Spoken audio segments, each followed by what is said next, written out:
Fifth chapter through the eyes of travellers. इसका आज हम दूसरा टॉपिक इब्न बतूताज रिहला पढ़ने वाले हैं, जिसमें 2.1 है an early globe trotter. Globe trotter का मतलब है विश्व यात्री। इब्न बतूता एक विश्व यात्री हैं। कैसे हैं ये पॉइंट हम सब डिस्कस करेंगे आगे के पॉइंट्स में। तो सबसे पहले जानते हैं रिहला क्या है। It is Ibn Battuta's book of travels. जो वो यात्रा कर रहे थे इब्न बतूता, तो उन्होंने जो अकाउंट लिखी है उस बुक का नाम रिहला है। इसमें कौन सी भाषा यूज करी गई है? अरेबिक। बहुत इंपॉर्टेंट है, 1 मार्क्स के लिए ये याद रखना है। रिहला अरेबिक में लिखी गई है and it provides extremely reach and interesting details about social and cultural life. Bharat के सामाजिक तथा सांस्कृतिक जीवन के बारे में बहुत ही डिटेल्ड डिस्क्रिप्शन रिहला में मिलता है। खैर, रिहला के बारे में आपने जो बेसिक चीजें जानी उसको याद कर लेना है, क्योंकि रिहला से रिलेटेड क्वेश्चंस आते हैं। आगे बढ़ते हैं, हम इब्न बतूता के लाइफ स्केच को समझते हैं। He was born in Tangier, Morocco, Africa. Morocco नाम का एक जगह है अफ्रीका में, वहीं पे तंजीर नाम के एक विलेज में उनका जन्म होता है। His family was most respectful and educated. उनकी जो परिवार है वो काफी रेस्पेक्टफुल थी वहां तंजीर में, और साथ में बहुत एडुकेटेड फैमिली से वो बिलोंग करते थे। दे हैड एक्सपर्टीज इन शरिया। शरिया यानी इस्लामिक रिलीजियस लॉ में उनके परिवार के लोग काफी दक्ष थे, काफी एक्सपर्टीज उनमें थी। He received literary and scholastic education at very young age. बहुत ही कम उम्र में उन्होंने साहित्य की जानकारी प्राप्त की, शास्त्र पढ़े। And he gave importance to experience gained through travel. यानी बुक पढ़ने की बजाय, किताबों को पढ़ने के बजाय ट्रेवल, यात्रा करके जो एक्सपीरियंस, जो अनुभव गेन किया जाता है, वो उसको ज्यादा इंपॉर्टेंस देते हैं, ज्यादा महत्व देते हैं। He loved travelling, that's why he left his house at the age of 22। चूंकि यात्राओं से ही वो अनुभव लेना चाहते थे, किताबों से नहीं, इसलिए उन्होंने 22 वर्ष की उम्र में अपने घर को छोड़ा। And he set of for India in 1332 and 33। 1332-33 में वो भारत के लिए रवाना होते हैं, वो भारत आते हैं।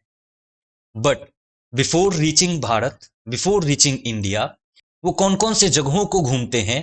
तो Syria, Iraq, Persia, Yemen, Oman, East Africa and Mecca. इन सभी प्लेसेस को घूमने के बाद वो भारत आते हैं। And that's why he is regarded as early globetrotter. इसी वजह से उन्हें पहला विश्व यात्री कहा जाता है। तो यदि क्वेश्चन आता है कि why Ibn Battuta is considered early globe trotter, तो ये पॉइंट आप मेंशन कर दोगे कि उन्हें ट्रेवल के थ्रू एक्सपीरियंस गेन करना था। दैट्स व्हाई वो 22 साल की उम्र में घर को छोड़ते हैं, भारत के लिए 1332 में आते हैं। लेकिन उससे पहले वो Syria, Iraq, Persia, Yemen, Oman, East Africa और मक्का, इन सभी जगहों को घूम चुके थे। और भारत आने के बाद वो चाइना भी जाते। ये पॉइंट भी आप यहाँ पे ऐड कर सकते हैं। तो एक तरीके से देखा जाए तो 14th सेंचुरी में बहुत ही ज्यादा प्लेसेस को घूमने वाला व्यक्ति इब्न बतूता था। अब चूंकि ये चैप्टर भारत पे फोकस्ड है, तो हम ट्रेवल टू इंडिया पढ़ेंगे।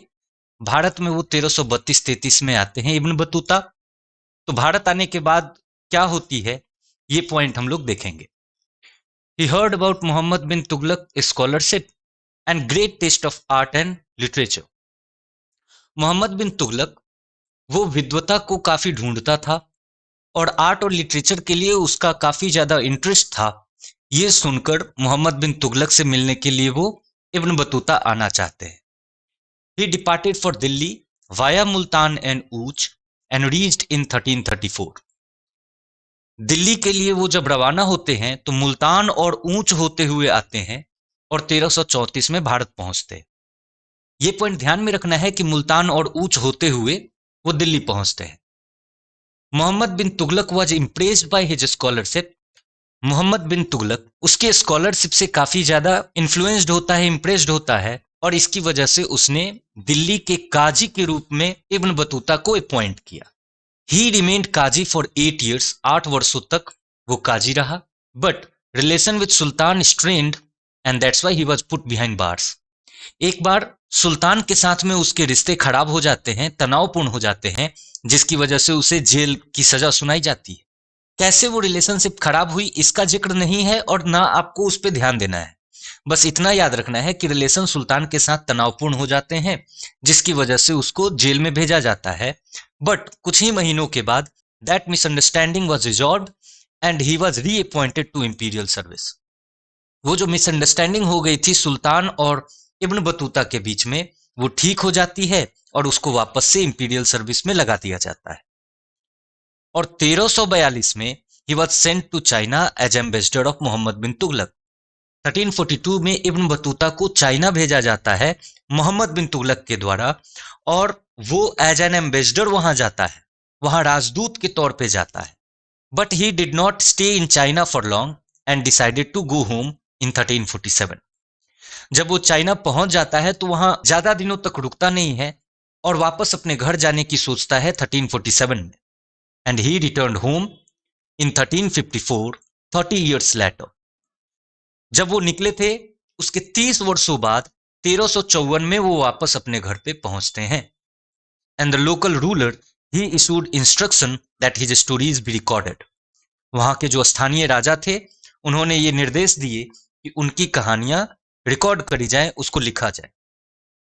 अब आप यहां मैप पे ध्यान दीजिए कि चाइना जाने के क्रम में वो कौन कौन से जगहों को घूमते हैं।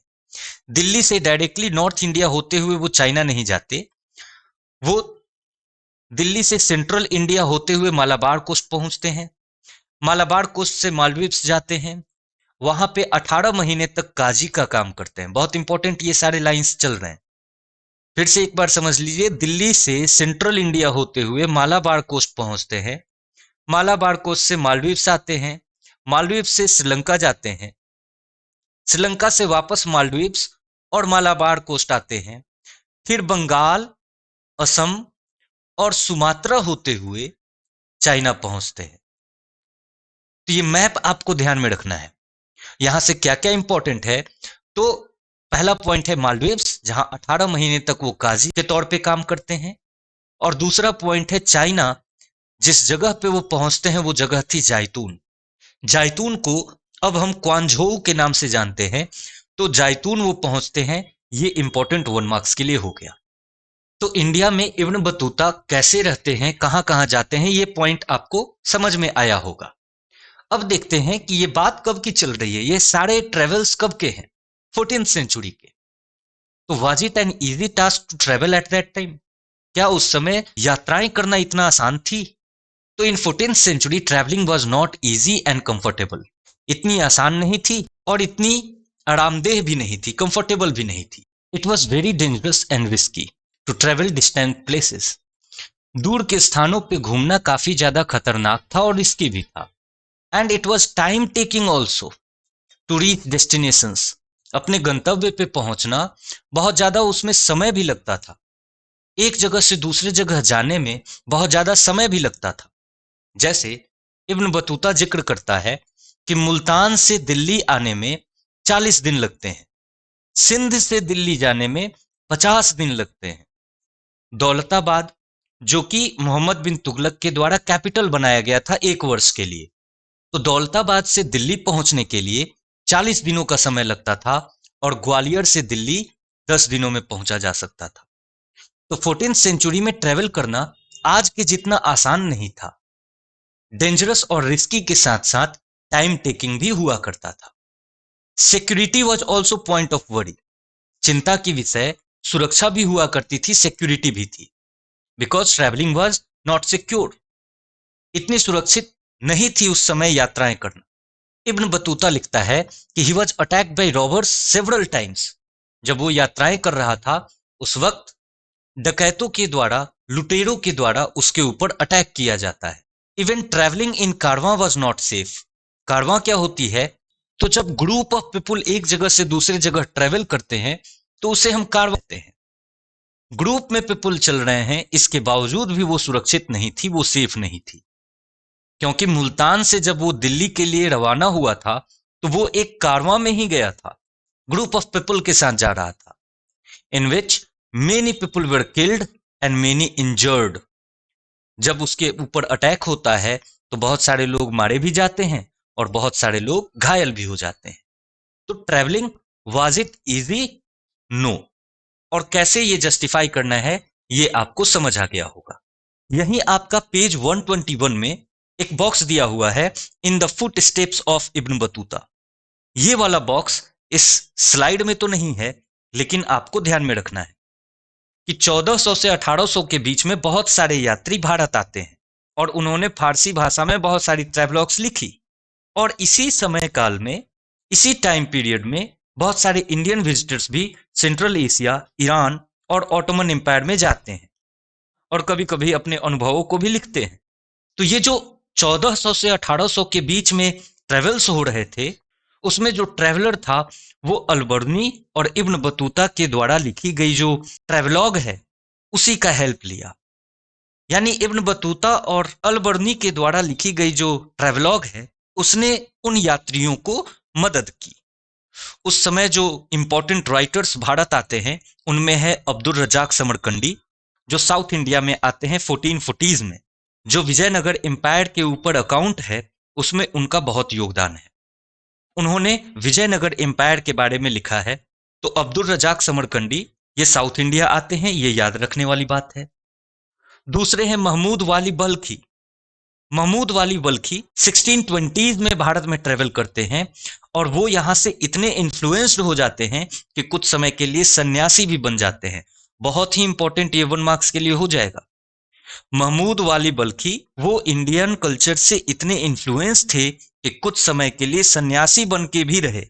और तीसरे हैं शेख अली हाजिन, जो नॉर्थ इंडिया में 1740s में आते हैं। तो शेख अली हाजिन वो काफी ज्यादा इंडिया से डिसअपॉइंटेड हो जाते हैं एंड इवन डिसगस्टेड भी हो जाते हैं। वो भारत से घृणा करने लगते हैं। क्यों? क्योंकि उन्हें ऐसा लगता था कि उन्हें रेड कारपेट ट्रीटमेंट मिलेगी इंडिया में। आप देख रहे हैं कि जो भी ट्रेवलर्स आ रहे हैं उनका यहाँ के राजा, यहाँ के सुल्तान से काफी अच्छा संबंध बन जा रहा है। तो ये भी उम्मीद लेकर के जाते हैं शेख अली हाजिन कि उन्हें भी वैसी ही ट्रीटमेंट मिलेगी। लेकिन ऐसी ट्रीटमेंट जब नहीं मिलती है तो वो इंडिया से काफी ज्यादा निराश हो जाते हैं और घृणा करने लगते हैं। तो ये जो ट्रैवलर्स हैं जो 1400 से 1800 में आए, उनमें 3 का नाम आपको ध्यान में रखना है। पहला है अब्दुल रजाक समरकंडी, जो साउथ इंडिया में 1440 में आते हैं। दूसरे हैं महमूद वाली बल्खी, जो 1620 में भारत में ट्रेवल करते हैं और यहाँ सन्यासी भी बन के रहते हैं। और तीसरे हैं शेख अली हाजिन, जो 1740 के दशक में भारत आते हैं, लेकिन भारत से वो डिसअपॉइंटेड हो जाते हैं क्योंकि उन्हें रेड कारपेट ट्रीटमेंट नहीं मिली। तो ये in the foot steps of Ibn Battuta आपको तैयार कर लेना है। अब हम आगे बढ़ते हैं अपने 5वें टॉपिक की तरफ, जो है Ibn Battuta and the excitement of the unfamiliar. जो चीजें उनसे अनफेमिलियर थी, जिससे वो परिचित नहीं थे, उसको देख करके जो उन्हें एक्साइटमेंट होती थी, उसके बारे में हम पढ़ें। और टॉपिक 5.1 है द कोकोनट एंड द पान। इब्न बतूता एक बहुत ही अच्छे ऑब्जर्वर थे, वो बहुत अच्छे प्रेक्षक थे। ये पॉइंट आप इब्न बतूता के लाइफ स्केच में भी आप मेंशन कर सकते हैं कि Ibn Battuta he was a successful observer. Several subjects which were looking ordinary for most of the people were described by him elaborately. बहुत सारे ऐसे विषय जो आम लोगों को साधारण ही लगते हैं, उन सभी विषयों पे उन्होंने काफी इलैबोरेटली डिस्क्राइब किया है। जैसे 2 सोर्सेज हैं इसमें, the paan and nut like a man's head. Paan के बारे में वो बताते हैं कि पान का जो कल्टीवेशन है वो ग्रेप्स के जैसा ही होता है, लेकिन इस पान के पौधे में कोई फल नहीं होते, ये केवल पत्तों के लिए उगाया जाता है। और उसके खाने की विधि वो बताते हैं कि इसे खाने से पहले लोग अरेका नट यानी कि सुपारी लेते हैं और उस नट को तब तक तोड़ते हैं जब तक कि वो छोटे छोटे पेलेट्स में ना बदल जाए। और उसके बाद उस अरेका नट को माउथ में रखा जाता है और चबाया जाता है। और तब इस पान के लीफ को लिया जाता है, इसके पत्ते को लिया जाता है, इसके ऊपर थोड़ी सी चौक लगाई जाती है यानी चूना लगाई जाती है, और उसके बाद उसको मैस्टिकेट किया जाता है, चबाया जाता है। तो पान के बारे में जो डिस्क्रिप्शन है इसको आप अच्छे से तैयार कर लेना। एक छोटी सी पॉइंट में आप मेंशन कर लेना कि पान के बारे में वो क्या क्या कह रहे हैं। दूसरा वो कोकोनट के बारे में एक्सप्लेन करते हैं कि डेट पाम जैसे ही इसके पेड़ हैं, केवल डिफरेंस ये है, एक में डेट पाम प्रोड्यूस होता है और दूसरे में एक नट प्रोड्यूस होता है, कोकोनट। और ये जो नट है ये मैन के हेड जैसा है, क्योंकि इसमें दो आंखें हैं और एक मुंह भी है इसका। और जब ये ग्रीन होता है तो ब्रेन के जैसा दिखता है। और ये जिस फाइबर से अटैच होता है, आप जानते हैं कि कोकोनट वो एक रेशेदार भाग से कनेक्टेड होता है पेड़ से, तो ये जो फाइबर है ये बालों जैसे दिखते हैं। एंड यहाँ के लोग इससे क्या बनाते हैं, इससे कॉर्ड्स बनाते हैं। कॉर्ड्स यानी रस्सियां बनाते हैं जिससे ये नावों को बांधते हैं। इस हेयर लाइक स्ट्रक्चर से वो केबल्स बनाते हैं। तो कोकोनट को लेकर के क्या डिस्क्रिप्शन इब्न बतूता ने दिया है, इसको भी आप पॉइंट वाइज मेंशन कर लोगे। ये लिख लेना ज्यादा बेहतर होता है, क्योंकि एग्जाम में एक ही बार में लिखने से बेहतर है पहले उसकी प्रैक्टिस कर ली जाए। तो पान और कोकोनट इन दोनों के डिस्क्रिप्शन को पॉइंट वाइज आप लिख के रख लोगे। अब बात करते हैं Ibn Battuta and Indian cities. Bharat के नगरों और शहरों के बारे में इब्न बतूता का क्या डिस्क्रिप्शन है वो पढ़ते हैं। Rihla gives significant information about cities and lifestyle. Bharat के नगरों और यहाँ की जीवन शैली के बारे में काफी अच्छी इंफॉर्मेशन हमें रिहला से मिलती है। रिहला ये कहता है कि भारत में बहुत सारे prosperous and thickly populated cities हैं। ये सिटीज काफी ज्यादा समृद्ध भी हैं और वहां बहुत ही ज्यादा डेंसली पॉपुलेशन भी रहती है। And cities are full of great opportunities. ये सेम लाइन आपको लिख के दे देगा और कहेगा जस्टिफाई दिस स्टेटमेंट, कि भारत के शहरों में अपॉर्चुनिटीज की कोई कमी नहीं है। For those having necessary drive, resources and skills. Bharat के नगरों में वैसे लोगों के लिए अपॉर्चुनिटीज की कोई कमी नहीं है जिनमें आवश्यक इच्छा हो, नेसेसरी ड्राइव हो, उनके पास साधन हो, रिसोर्सेज हो और स्किल हो। यदि आप में ये तीनों चीजें एग्जिस्टिंग है तो भारत के नगरों में आपके लिए बहुत सारी अपॉर्चुनिटीज हैं। कैसे ये अपॉर्चुनिटीज हैं तो आगे के पॉइंट्स में ये पढ़ेंगे आप। Most cities had crowded streets, bright and colourful markets, stacked with wide range of goods. बहुत सारे नगरों में यहाँ पे भीड़ भाड़ से भरी हुई गलियां हैं। यहाँ के जो बाजार हैं वो काफी रंग बिरंगे हैं, काफी वहां चहल पहल है और यहाँ के मार्केट में बहुत सारे गुड्स मिलते हैं। He described Delhi as a vast city with great population. Delhi के बारे में रिहला में लिखा गया है कि ये एक बहुत बड़ा शहर है और यहाँ पे जो पॉपुलेशन है वो भी बहुत ज्यादा है। एंड दौलताबाद जो महाराष्ट्र में है, जिसके बारे में मैंने आपको बताया कि मोहम्मद बिन तुगलक ने दौलताबाद को अपना एक कैपिटल बनाया था साउथ इंडिया में, तो it is also not less than Delhi, ये भी दिल्ली से कम नहीं है। These markets were not only places of economic transactions but these were hub of social and cultural activities. ये जो बाजार थे यहाँ पे केवल आर्थिक लेन देन ही नहीं होता था, केवल इकोनॉमिक ट्रांजेक्शन ही नहीं होता था, जबकि सामाजिक और सांस्कृतिक एक्टिविटीज के ये हब थे, केंद्र थे। बहुत सारे ऐसे सोशल और कल्चरल एक्टिविटीज इन बाजारों में किए जाते थे। कैसे भाई? तो almost all bazaars had a mosque and a temple. हर एक बाजार में एक मस्जिद पाई जाती है और एक मंदिर पाया जाता है, जो कि कल्चरल एस्पेक्ट को दिखाता है। In bazaars some space were marked for public performance by dancers, musicians and singers. इन बाजारों में कुछ जगहों को मार्क करके रखा गया है कि यहाँ पे पब्लिक परफॉर्मेंसेज होंगी, जहां पे डांसर्स, म्यूजिशियंस, सिंगर्स परफॉर्मेंस देते थे। आपने ये पॉइंट पढ़ा था ना कि cities are full of great opportunities. यदि आपके पास ड्राइव हो, रिसोर्सेज हो, स्किल हो, तो आपके लिए यहां अवसरों की कोई कमी नहीं है। वही पॉइंट अब डिस्कस हो रहा है कि यहाँ के बाजारों में पब्लिक परफॉर्मेंस के लिए स्पेस दिए गए हैं, जहां पे डांसर्स, म्यूजिशियंस और सिंगर्स अपने स्किल को शो कर रहे हैं। These towns derived wealth through surplus from villages. गांवों में जो अधिशेष बचता है, जो सरप्लस बचती है, उसी से यहाँ के शहरों में वेल्थ आती है। यानी टाउन्स, इनकी प्रॉस्पेरिटी विलेजेस के सरप्लस पे डिपेंड करती है। ऐसा क्यों? क्योंकि यहाँ के गांवों में काफी फर्टाइल सॉइल पाई जाती है, काफी उर्वरक मिट्टी है, जिसके कारण farmers are able to cultivate 2 crops a year. एक वर्ष में 2 अलग-अलग फसल वो उगा लेते हैं, जिसकी वजह से उनके पास सरप्लस होता है और उस सरप्लस को टाउन्स में आकर के बेचा जाता है। आगे वो कहते हैं कि Indian commodities are in great demand in west and south east Asia. Bharat के जो वस्तुएं हैं उसकी काफी ज्यादा मांग है वेस्टर्न कंट्रीज में और साउथ ईस्ट एशिया में। जैसे इंडिया की जो टेक्सटाइल है, जैसे cotton cloth, muslin, silk, brocades and satin, इन सभी कपड़ों की काफी ज्यादा डिमांड है। और फाइन मसलिन यानी बेहतरीन क्वालिटी का जो मखमल है वो काफी ज्यादा एक्सपेंसिव है, काफी महंगा है।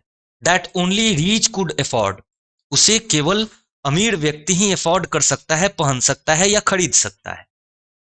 तो आप देख रहे हैं कि भारत में बनाई गई चीजों, स्पेशली टेक्सटाइल, स्पेशली कपड़ों का काफी ज्यादा डिमांड बाकी कंट्रीज में हो रहा है। तो इंडियन सिटीज का जो डिस्क्रिप्शन है वहां से क्या क्या पॉइंट्स निकल के आ रहे हैं, तो सबसे पहले सिटीज कैसी हैं ये आपको एक्सप्लेन कर देना है।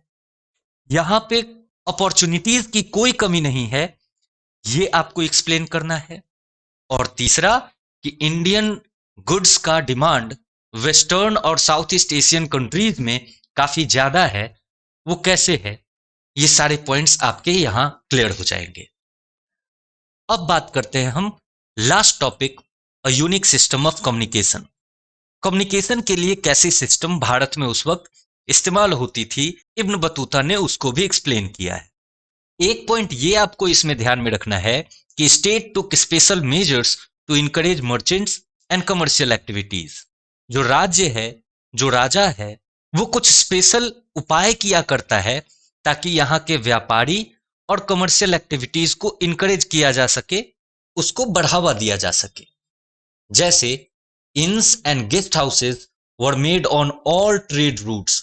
जितने भी व्यापारिक मार्ग थे उन जगहों पे इंस बनाए जाते हैं। इंस का मतलब धर्मशाला या सराय होता है, और गेस्ट हाउसेज बनाई जाती हैं ताकि उनके ठहरने का उत्तम प्रबंध हो सके। And Ibn Battuta was amazed bye efficiency of postal system. यहाँ की जो पोस्टल सिस्टम है उसको देख करके काफी ज्यादा अचंभित हो जाता है। इब्न बतूता ने 2 तरह के पोस्टल सिस्टम भारत में थे उसको बताया है। एक थी उलुक और दूसरी थी दावा। उलुक एंड दावा, ये दोनों पोस्टल सिस्टम भारत में उस समय चला करती थी। उलुक क्या थी, तो it was a horse post, यानी कि कमोडिटीज और न्यूज को घोड़े का इस्तेमाल करके एक जगह से दूसरे जगह पहुंचाया जाता था। And it was स्टेशनड at every 4 meals. 4 मील पे इस हॉर्स पोस्ट का एक स्टेशन बनाया जाता। And it was quick, very quick, ये बहुत तेज गति से वस्तुओं को और न्यूज को एक जगह से दूसरे जगह पहुंचाया करती थी। दूसरी पोस्टल सिस्टम दावा थी, जो कि फूट पोस्ट थी, यानी उसमें घोड़े का इस्तेमाल नहीं होता, लोग पैदल एक जगह से दूसरे जगह न्यूज और कमोडिटीज को ले जाया करते थे।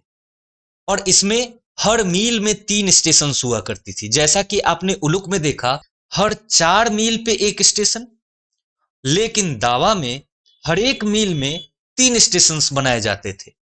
And it was quicker than uluq. Uluq से ज्यादा तेज, यानी घोड़े के द्वारा जो मैसेजेस जाते थे उससे ज्यादा तेज पैदल मैसेजेस पहुंच जाते थे। कैसे, तो ये बॉक्स जो दिया गया है उसको आप यहां पे पढ़िएगा। एक व्यक्ति हाथ में डंडा और ऊपर में घंटा लिए हुए खड़ा रहता है। जैसे ही उसके पास कमोडिटी पहुंचती है वो पहले से तैयार रहता है, रिले रेस के जैसा, कि वो उस वस्तु को लेगा और जितना दम लगा सके उतना दम लगा करके तेजी से भागेगा। वो घंटी जो है वो बजते रहेगी, तो अगले स्टेशन पे जो व्यक्ति खड़ा होगा न्यूज को एक जगह से दूसरे जगह पहुंचाने के लिए, वो व्यक्ति रेडी हो जाएगा। वो वस्तु उसको दी जाएगी और वो फिर तेजी से भागेगा, और यही प्रोसेस चलता रहेगा जब तक कि डेस्टिनेशन तक उस कमोडिटी को नहीं पहुंचा दिया जाए। And it was often used to transport fruits of Khurasan. Khurasan के फलों को एक जगह से दूसरे जगह भेजने के लिए दावा का इस्तेमाल होता था। तो पोस्टल सिस्टम उलुक और दावा थे। ये क्या क्या थे, सेपरेटली इसको तैयार कर लेना है। This postal system allowed merchants to send information, remit credit, and dispatch goods required at short notice. Postal system ने मर्चेंट्स को कैसे फायदा पहुंचाया? यदि एक जगह से दूसरी जगह इंफॉर्मेशंस यानी सूचनाएं भेजनी होती थी तो पोस्टल सिस्टम का यूज होता था। क्रेडिट यदि भेजना होता था, पैसे यदि भेजने होते थे तो भी पोस्टल सिस्टम का इस्तेमाल होता था। और शॉर्ट नोटिस के ऊपर यदि कोई सामान चाहिए, जल्दी में कोई सामान चाहिए, तो वैसे सिचुएशन में गुड्स को डिस्पैच किया जाता था इसी पोस्टल सिस्टम के माध्यम से। तो पोस्टल सिस्टम मर्चेंट्स के लिए बहुत ज्यादा फायदेमंद थी। आपने पढ़ा था कि सिंध से दिल्ली जाने में 50 दिनों का समय लगता है, अकॉर्डिंग टू इब्न बतूता। 50 दिन लगते हैं दिल्ली पहुंचने के लिए सिंध से, but news reports through postal system reached only in 5 days। सोचिए, 10 टाइम्स शॉर्टर, यानी कोई भी रिपोर्ट अगर पहुंचानी हो इन पोस्टल सिस्टम के माध्यम से 50 दिनों का काम 5 दिनों में कर दिया जाता था। यानी कि यहां की जो पोस्टल सिस्टम थी वो काफी ज्यादा इफिशियंट थी, काफी ज्यादा दक्ष थी। It enabled rulers to keep strict watch over vast empires. इतने बड़े साम्राज्य की चौकसी करना, इसको वॉच करना, इसका ध्यान रखना, इसमें भी ये पोस्टल सिस्टम रूलर्स को हेल्प करती थी। तो इब्न बतूता के ये सारे पॉइंट्स आपके तैयार हो गए। पोस्टल सिस्टम को भी आप अच्छे से तैयार कर लीजिए। अब अगले क्लास में हम फ्रैंकोइस बर्नियर के बारे में पढ़ेंगे। Thank you.